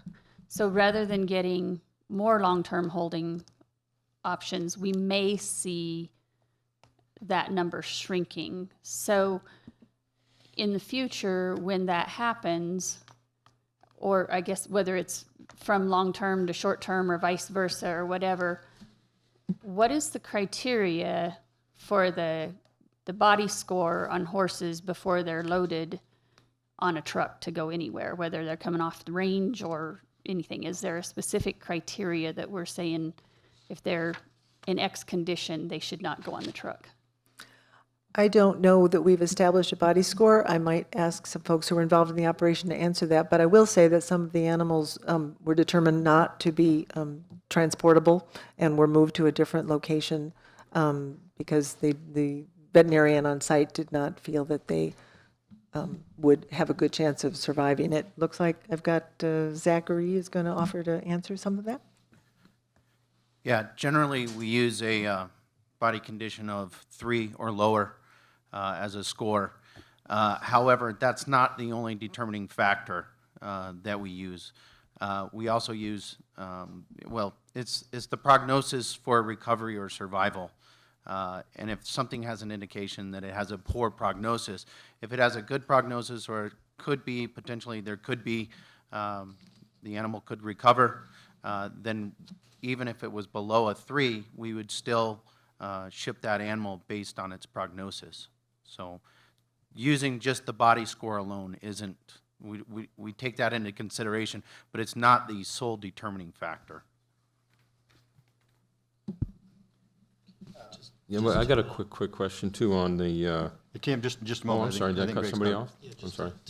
to supplement that response and kind of play off of the point that Boyd made. We look at their body condition when we're getting ready to load. What we haven't done is actually open their mouth and see what the condition of the teeth is. And a question that's been asked as a result of what occurred recently is, geez, do we even need to do that? Because the body condition doesn't consider that. So there are things we're looking at in terms of what, if anything, do we need to do differently? That's more than just the body condition. Thank you. And I understand. I mean, the body condition is going to be a pretty good indication, but I think there are some additional things that may need to be done. I guess another quick question. So typically when those horses are coming, like when you're getting ready, whether it's between short-term to long-term, vice versa, are they, I guess for lack of a better term, preconditioned? So do they get their I guess if they're coming from short-term to long-term, they've already done their worming and all that stuff. But if vice versa, they haven't been through that. So is there a process where they're going to go through that a certain period of time before they're loaded on the trucks to go? Just thinking how livestock in general, we need to, you know, kind of prepare them ahead of time rather than waiting for them to get there. Yeah, these animals did receive all of the appropriate vaccinations, deworming, and blood draws that were required for the shipping of the animals in compliance with the, you know, the shipping requirements or regulations for the state. So they did go through that process. There was a condensed period, I think, and so it kind of happened quickly, but we did do that, and so. But again, I think that some of that will be reviewed as far as, and we're still waiting for the report to come back from, you know, the overall review of the operation. Tim, did you have a comment? Yeah, I did. I just, what was I guess, one of the things that it seems to stress was obviously a factor here for these guys, but also that you guys didn't have an awful lot of time to prepare for this move, right? Wasn't it sprung on you as a bit of a surprise? Can I make a suggestion that all future contracts have it, I would put a notification, if they're gonna terminate their contract, there should be a really good notification timeline that allows the BLM to prepare better to be able to take on a task like this, whether it be, you know, I don't know how much, I know that from the information I gathered, this really, you guys got, backslapped with this as far as timeline. You just didn't have a lot of time to prepare to move these horses. And, you know, it's a 6-month timeline or a 1-year timeline in a contract, you know, if they want to terminate that, so the BLM gets enough notice so they can prepare and help, it would just make this whole process go a lot better. And Was this a termination or just a renewal, lack of a renewal? This was a termination by one of the contractors. And it wasn't at the time of renewal for the contract? I don't know that. What ended up occurring was that there was an extension on an existing contract in order to help us with some of the issues that we've been actually seeing with continuing resolutions and things like that, where we're not actually getting the the appropriated funds at the time that we need to in order to put them on the contract. So these particular contracts were ending at the later part of September, which with the procurement deadlines and things like that, it just wasn't reasonable to continue to have them end on that particular day. There was an extension that was done. It was a unilateral extension. It was done by the government. They have that option.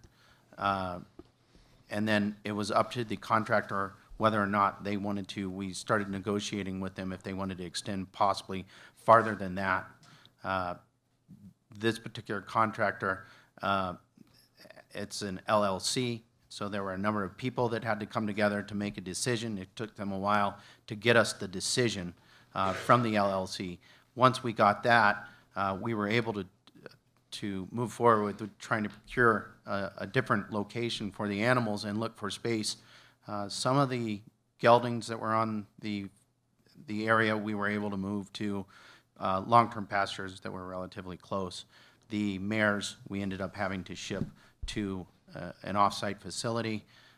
Some of it had to do with the length of time and the bureaucratic and the administrative process within the agency itself and how long it takes to procure additional space through a contract. Sometimes the solicitations need to be very lengthy. They go through different internal process through solicitors' reviews, and then they have to be reviewed by a number of different contracting officers and people of that nature. So some of it, given the administrative and procurement timelines, ended up butting up and making it very tough for us to do it and make that decision in a timely manner. I just want to make sure that we're not really besmirching the reputation of the people, the contractor themselves. I mean, and they were throwing them out on their ear type thing. I'm not trying to besmirch anybody. I'm just asking, is there something that I would like to see, maybe there's some consideration given to setting up some type of guideline in the contracts to make sure that if somebody wants to terminate, that there's just enough time to go through the process as Zach just described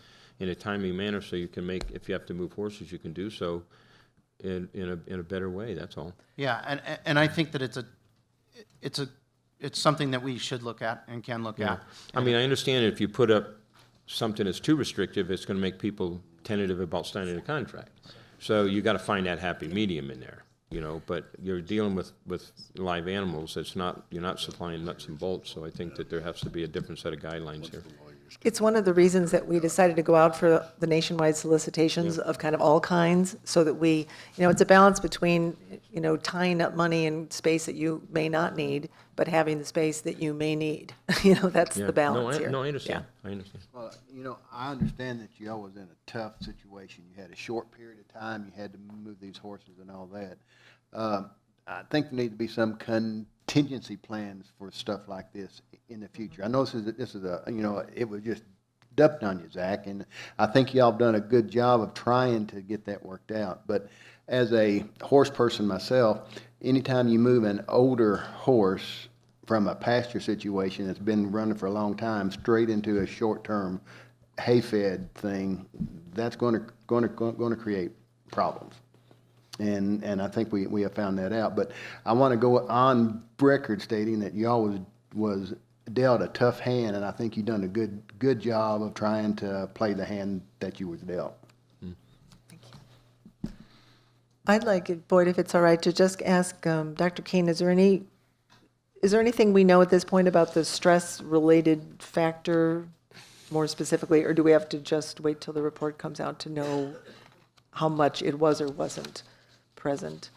Or is it too soon? Do we just not have that yet?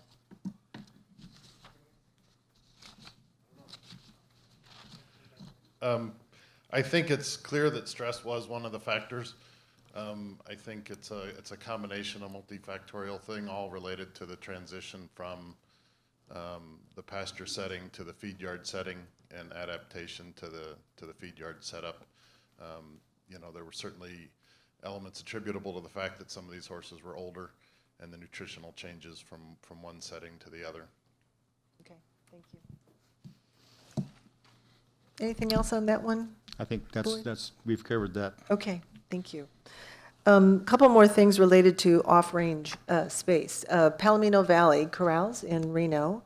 A year ago this month, actually, we held a public workshop, which some of you may remember, that was about the issue and the questions around shade and what was required, what kind of shade would be required for these animals to have as much comfort as possible in those high temperatures that can happen down there. UC Davis came in and did an evaluation of looking at the facility for us, and they did recommend that we install shade over the pens that hold compromised animals.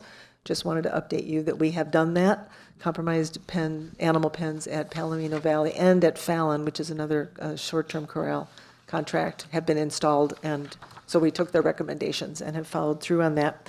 We also, Dr. Kane offered that APHIS could come and do a thermal assessment, which is kind of an expertise area that APHIS has, and they did go to Palomino Valley and do that assessment. I think the report is not done yet. Al, is there anything, sorry to pull you up again, but anything preliminary on that assessment?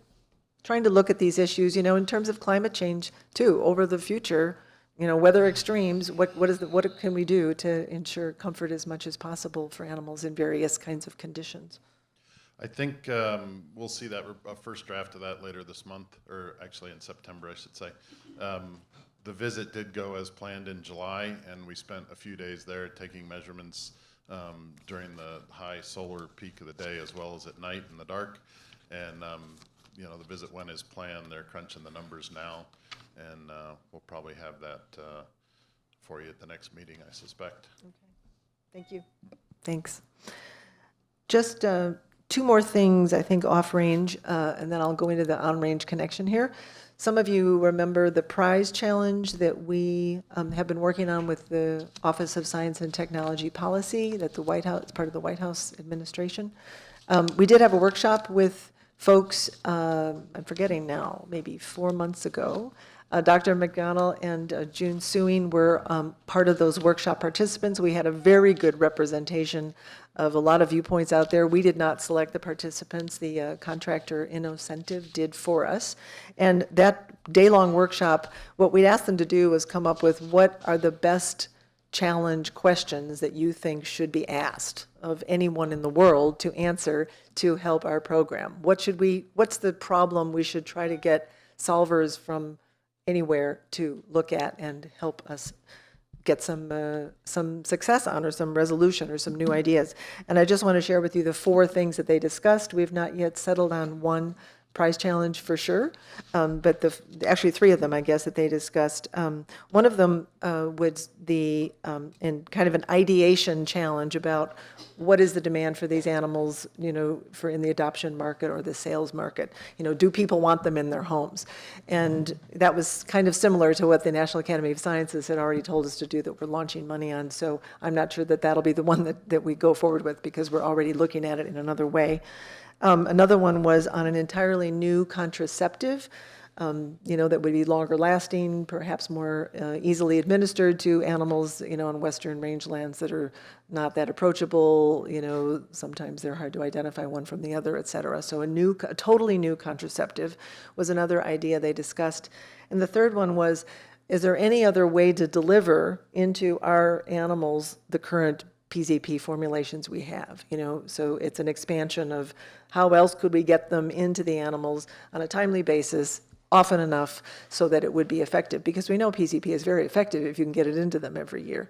So those are the 3 ideas that came out of the workshop, and I'll keep you updated as the kind of process works through about which of these we think is the one that should be launched, and how the prize challenge would not be funded with government funds. I think you all know that. It would be working with a partner in the private sector. So we have some work to do in that area too. But it was a great workshop. The White House folks who came said it was one of the best ones they'd ever seen.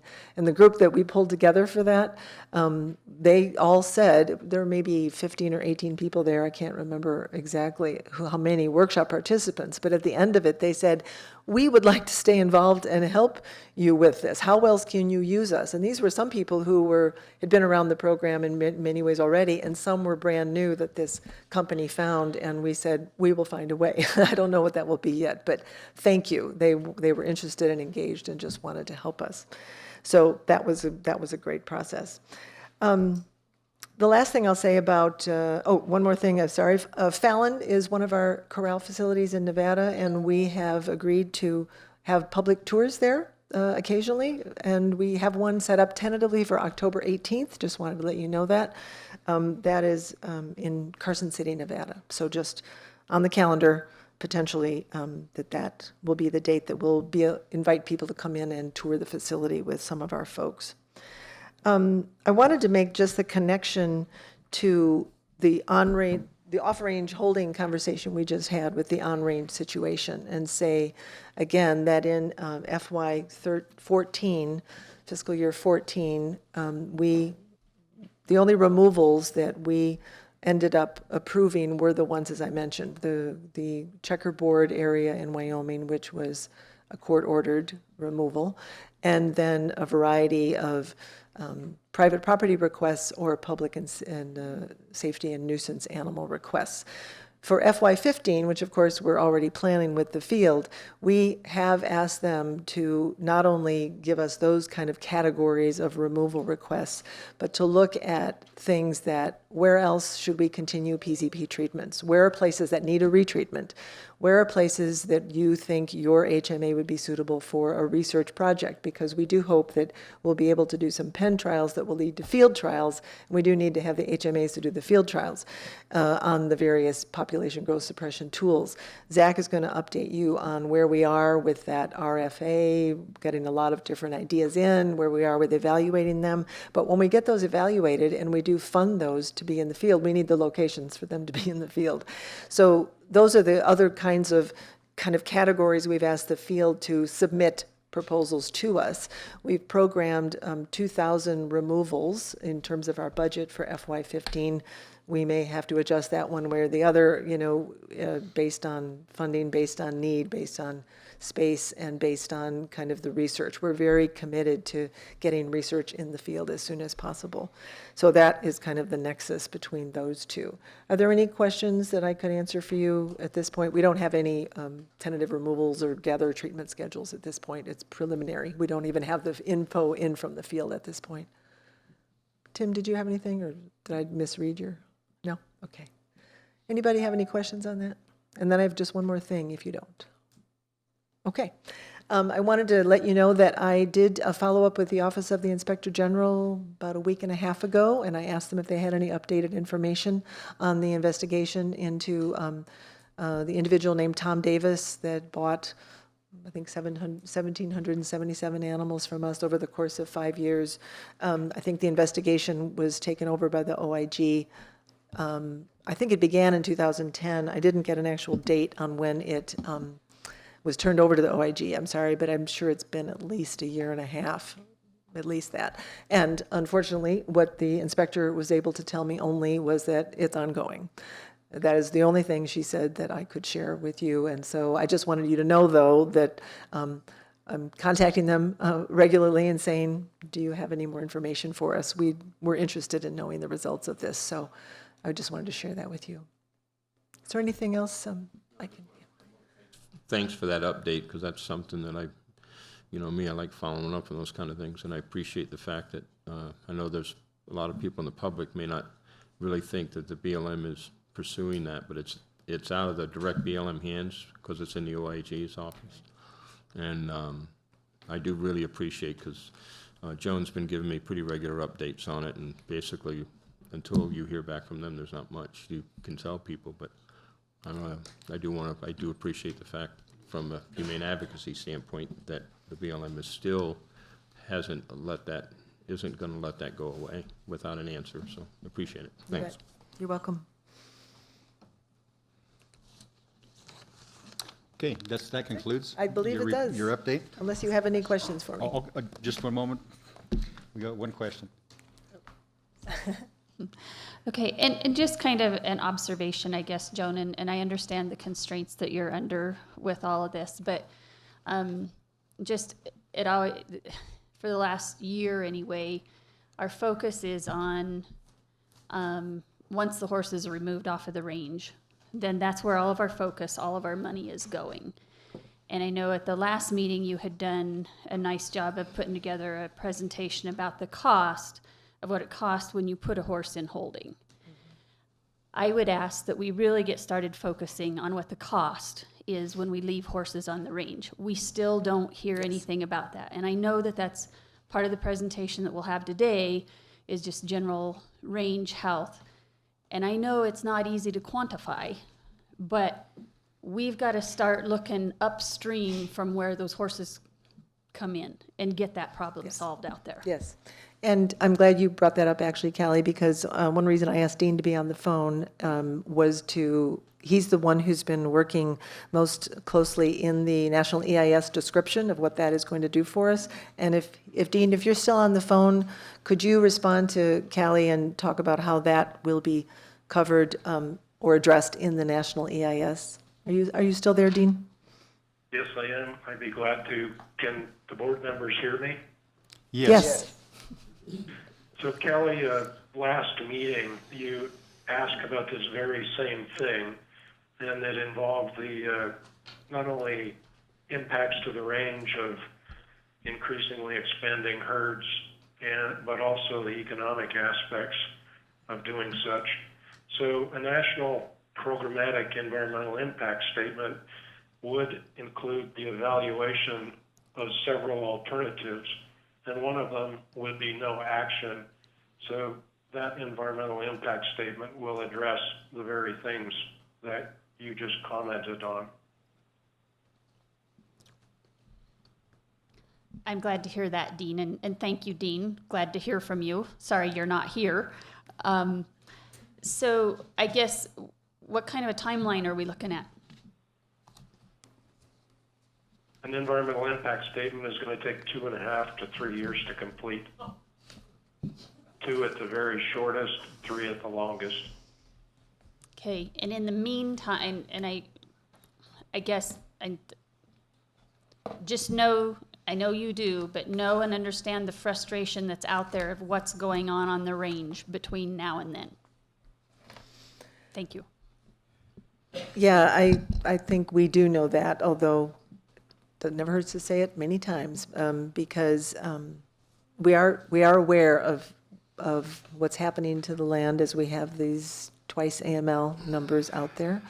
And I guess what gives me a little bit of hope is that the research that I think will tell us how we can control the numbers, the population growth of these wonderful animals, but there's no control on them except people. There's no natural control of them. We don't hunt them. We don't remove them, for like we do cows, for use as food or anything.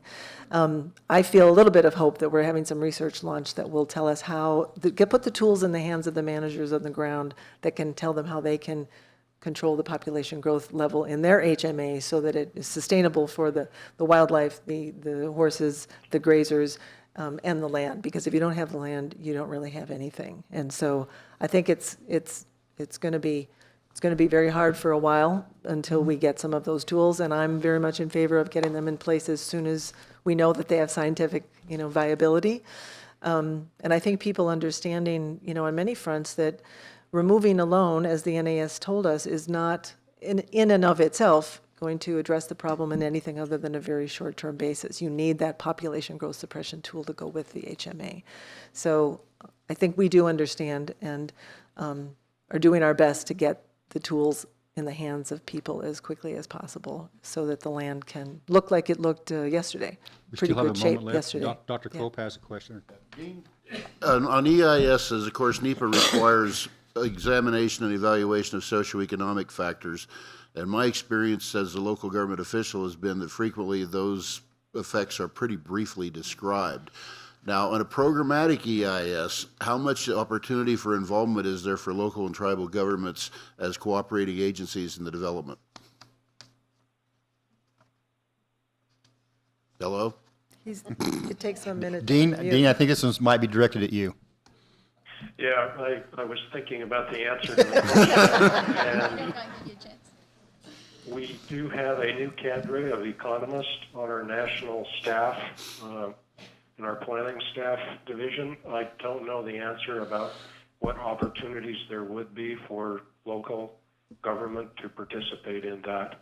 Certainly as far as public comments, yes. As far as them assisting with the analysis, I don't know the answer to that. Greg, can you comment further?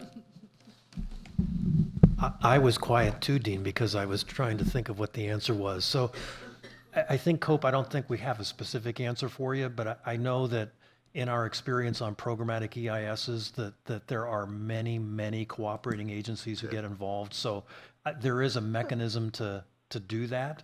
That was my question on how a programmatic EIS differed from an ordinary one, because normally through NEPA, local government is an automatically granted cooperating agency status should they request it, but on programmatics, I wasn't sure. And my understanding is that that doesn't change because it's a program at the programmatic level as opposed to a local level. It's still the same process. We still use the same process. Thank you. Yeah.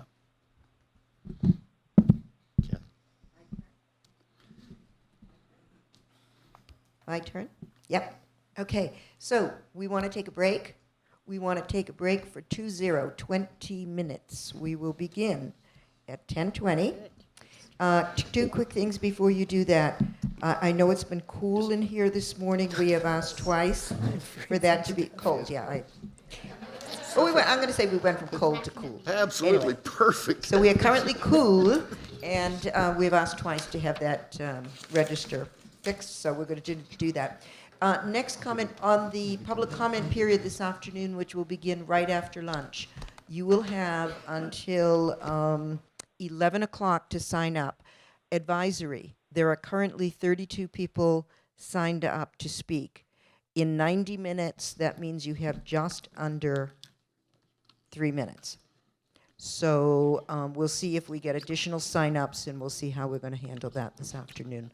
Just wanted you to know that.